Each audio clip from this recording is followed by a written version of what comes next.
do Senhor. Quero mais uma vez trazer para você aqui uma palavra para você meditar, guardar na sua semana e talvez ela seja uma resposta de Deus para aquilo que você está precisando. Está em 1 Samuel, no capítulo 1, e versículos 4 e 5. E o 6 diz assim: E quando chegava o dia em que Eucana oferecia sacrifícios, dava porções a Penina, sua mulher, a seus filhos e suas filhas. Mas para Ana lhe dava uma porção dupla, porque ele amava a Ana, apesar de que Yahvé, o Senhor, cerrara o seu ventre. E a sua rival constantemente a provocava, com o objetivo de chateá-la, porque o Senhor cerrara o seu ventre. Eu queria meditar com você aqui, nessa passagem, uma passagem conhecida. E nós sabemos que Eucana, todos os anos, ele subia a Jerusalém para poder adorar a Deus. E ele havia casado com Ana. Eu quero que você entenda que Ana não era naturalmente estéril. Quero chamar a sua atenção para essa parte do texto. Nós vamos encontrar mulheres na Bíblia. Você vai encontrar Sara, você vai encontrar Rebeca, você vai encontrar Raquel, você vai encontrar Zacarias com a sua esposa Isabel e uma série de outras mulheres na Bíblia que elas eram estéreis. E Deus fez um milagre e abriu o seu ventre. Mas nesse caso bíblico, explicitamente, você vai encontrar o texto bíblico ressaltando que Deus cerrou a madre de Ana. Então Ana não tinha filhos porque ela tinha alguma doença, porque ela era estéril naturalmente, porque ela tinha óvulos com problemas, ou seu ventre era estéril naturalmente. Mas Deus, de uma maneira provocativa, de uma maneira onisciente e de uma maneira planejada, havia cerrado a sua madre. E a primeira coisa que eu quero te chamar a atenção aqui é que nós devemos dar graças a Deus por tudo. Porque nós vivemos no tempo Cronos. O tempo Cronos é aquele tempo que a gente conta no relógio, que tem horas, minutos, segundos. E quando nós temos algum compromisso ou planejamos alguma coisa e percebemos que, de acordo com a nossa programação, está atrasado, nós começamos a ficar impacientes, aflitos e nervosos porque as coisas não estão acontecendo no tempo que nós planejamos. Quando nós adiantamos o relógio, nós começamos a ficar talvez um pouco mais felizes porque as coisas estão acontecendo antes do tempo que a gente planejou, se aquilo vier nos trazer algum tipo de vantagem. Mas o tempo de Deus, ele não funciona assim. O tempo de Deus é um tempo kairos, é um tempo que é potencializado, é um tempo que é diferente desse tempo nosso Cronos. O tempo kairos é aquele tempo em que você, de repente, em um minuto, parece que aconteceram 2 horas, 3 horas, 4 horas. Ou, em tempo de 2, 3, 4 horas, parece que aconteceu 1 minuto. Eu vou te dar um exemplo simples. Quando você faz alguma atividade prazerosa, você está alegre, feliz, quando você está realizando alguma atividade, você entra naquele lugar, naquela atividade que você está fazendo, naquela leitura, naquele ambiente, e você olha o relógio e diz, é X horas, eu vou ficar 2 horas aqui. Aquilo é tão agradável, aquilo é tão bom. De repente você olha para o seu relógio, já passaram as 2 horas e você diz assim, puxa, já passou, eu achei que eu estava aqui, tinha 10 minutos, já passaram-se 2 horas, porque aquilo foi extremamente agradável, passou 2 horas e você não reparou. Ao contrário, quando você está num ambiente, está num lugar que não te é agradável, você fica olhando o tempo passar, parece que passou 10 horas, parece que em 1 minuto aquilo ali parece que não acontece nunca. Você tem 2 horas para sair dali e você tem 1 minuto e você ainda olha, meu Deus, esse 1 minuto aqui parece que já tem 2 horas. Mas ainda é 1 minuto só, eu ainda vou ter que ficar aqui mais 1 hora e 59 minutos. É uma tortura para você. O tempo Kairos, ele funciona mais ou menos dessa maneira. É um tempo que você sai e vive numa outra dimensão. E o tempo de Deus é assim. Se eu puder encaixar esse exemplo que eu dei para você, quando você passa a luta, você passa a luta, se essa luta estiver programada, por exemplo, para 2 horas, 2 semanas, você entra naquela luta, parece que você não vai sair nunca mais. Ao passo que quando você está vivendo a vitória, você está vivendo, aquilo parece que é muito rápido. É o choro que dura uma noite toda e a alegria que vem ao alvorecer, não é pela manhã. Porque amanhã ela vai ser quando o dia clareia e vai até mais ou menos ao meio-dia. Mas o texto bíblico não diz ao amanhecer, diz ao alvorecer. Porque ao alvorecer é assim, você acorda de repente 4, 4 e meia da manhã e diz, eu quero ver o dia clarear. E você fica olhando, e o sol não nasceu, não clareou. Aí você diz assim, vou tomar um golinho d'água. Quando você vai tomar o golinho d'água e volta, já amanheceu. E você perdeu o amanhecer do dia, o alvorecer do dia. Então o choro dura uma noite inteira. A noite inteira você fica sem dormir, mas perdeu o alvorecer num piscar de olhos. O tempo Cronos, ele funciona dessa maneira. É muito rápido aquilo que Deus faz. Então, Ana, ela estava no tempo Cronos de Deus.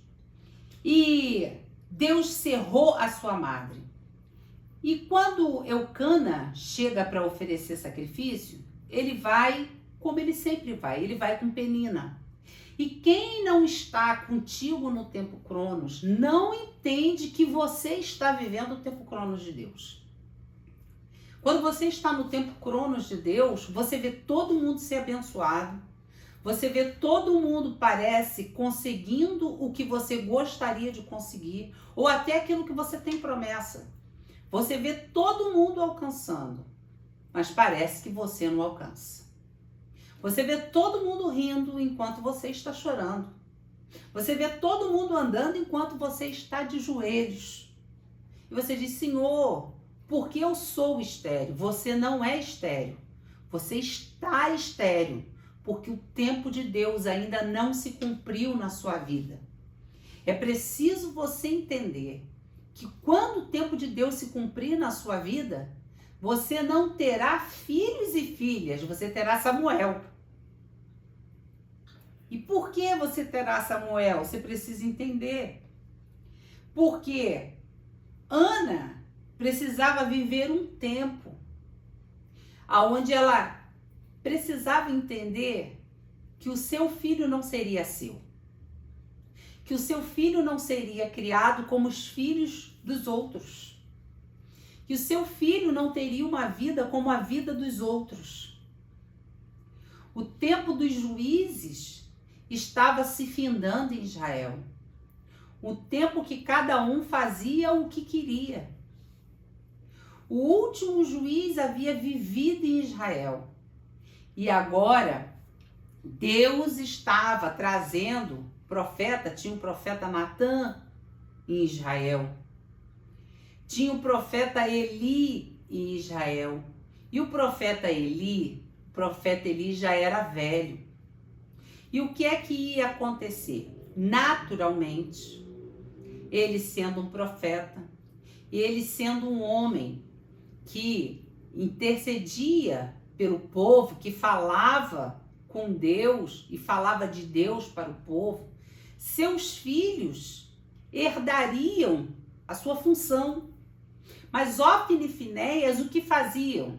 Eles roubavam a oferta de Deus, diante de Deus, diante do povo. Eles eram desonestos. Eles eram homens que andavam errado com as mulheres do povo, com a oferta do povo, com tudo aquilo que não agradavam a Deus. Os sacerdotes, as pessoas que eram responsáveis pelos sacrifícios, tinham que ter um garfo de 2 dentes para enfiar ali a oferta que viesse, era deles, mas eles fizeram de 3 dentes, que era para poder pegar as maiores ofertas e retirarem para eles. Isso desagradava a Deus e Deus não queria aquele tipo de gente na frente do povo dele. Deus precisava levantar alguém para mudar o futuro dessa nação. Se Samuel tivesse nascido antes, assim que Elcana casou com Ana, Samuel seria mais um no meio do povo. Ele seria provavelmente mais um sacerdote, porque era o que Elcana era. Ele subia para sacrificar, ele vinha de uma família sacerdotal, uma família comum. Ele iria, nem sempre talvez ele exercesse o ofício sacerdotal, porque nem todo mundo que vinha da linhagem de Levi era sacerdote que exercia o sacerdócio. Mas Deus cerrou a madre dela, porque na hora certa Deus ia abrir e colocar no lugar certo. Deus ainda não te colocou, ainda não te deu aquilo que você desejava, porque Deus tem a hora certa para te colocar no lugar certo. Aleluia. Então, Deus preparou aquele cenário todo, e esse dia que Ana vai ao templo, e que ela começa a chorar amargamente, porque ela foi perseguida mais uma vez por Penina. E que ela vai, e quando Eli escuta ela orando, murmurando, e pergunta se ela está bêbada, e quando vê que não, e que a alma dela está perturbada, ele diz: você vai em paz, porque Deus ouviu a sua oração. E ela diz: Senhor, se tu me deres um filho, eu vou te entregar esse filho de volta para ele te servir na tua casa. Deus então agora entende: Ana, agora você chegou aonde eu precisava, porque agora é um tempo, porque agora eu vou precisar de um homem justo, que seja criado aqui dentro da minha casa, que aprenda, que seja fiel, porque eu vou levantar rei em Israel, vai ser ele que vai ungir o rei, vai ser um homem com autoridade, respeitado. Ele vai inaugurar uma nova era aqui no meio do meu povo. E então Ana vai e concebe. E quando Samuel desmama, ela entrega a Samuel.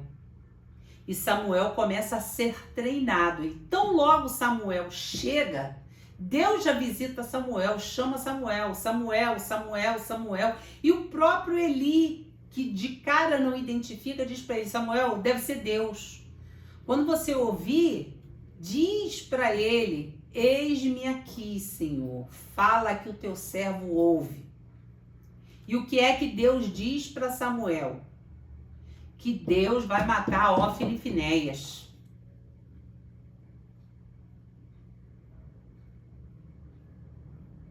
E ele vai e entrega isso para Eli.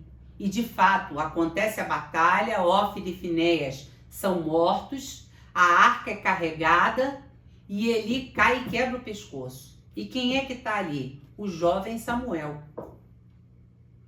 O jovem Samuel está ali e ele assume como profeta, como sacerdote e como juiz de Israel, até que Deus vai levantar o primeiro rei, que é Saul. E quem é que unge? Samuel. Aí Deus se retira de Saul. Deus se retira de Saul no 2º ano do reinado de Saul. E a Bíblia diz que Saul reina 40 anos. Saul ainda tinha 38 anos para reinar e Deus já havia rejeitado ele e disse: levantei um novo rei para Israel. E Davi não havia nem nascido ainda. E quem é que unge o novo rei de Israel? Samuel.